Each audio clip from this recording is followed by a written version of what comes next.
Is Pule Letshwiti-Jones, who is just outside the venue here at the Nasrec Expo Center. Pule, you are on standby with the ANC Tshwane Secretary, George Matjila. Yeah, definitely, and we're going to be discussing about, of course, some of these policies in the document which speak to the implementation and ideas that could forge economic transformation and ensure that it speaks to the economy of Gauteng as a whole as well. I spoke to the Provincial Secretary earlier on, TK Ngiza, who said that there had to be a robust discussion that could speak to some of these challenges which are facing the ANC as well internally. I'm joined by the Tshwane Secretary, George Matjila. Thank you very much for joining us. Now, let's speak about economic transformation as well, which is very important, which is also one of those aspects that you have been propositioned to speak about. Maybe if we can just start by saying what progress has been made, by the ANC as well in terms of addressing some of these issues. Thank you, Pule and the viewers. I think we want to be basic.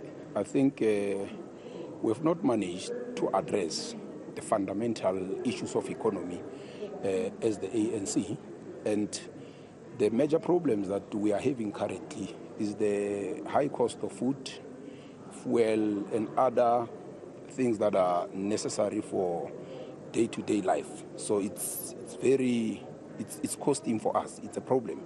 I mean, you can see our communities. There's poverty all over.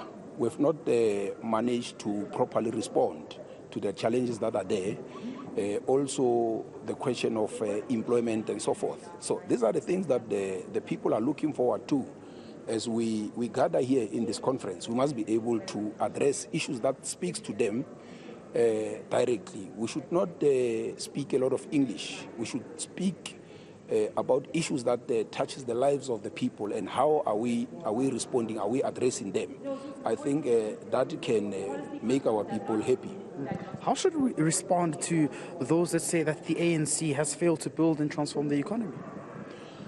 Well, somehow, if you are dealing with such, you must accept the challenges that you are faced with.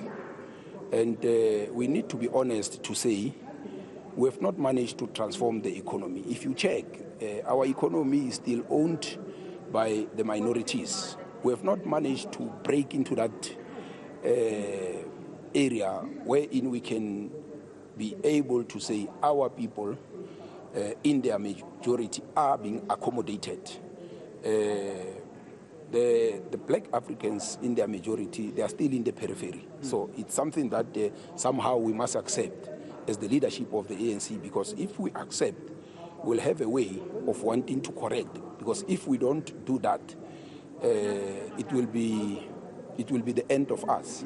Just the last question, do you think there should be some form of way forward in terms of, speaking to policies which will speak to energy transition and supporting the economic township as well? Oh, that's very critical. Coming here in the National Policy Conference, we need to be speaking to issues that touches areas which in the main are very problematic. And I think energy is one of them. I mean, we've not been able to properly manage the question of energy security. Because if you see, for instance, the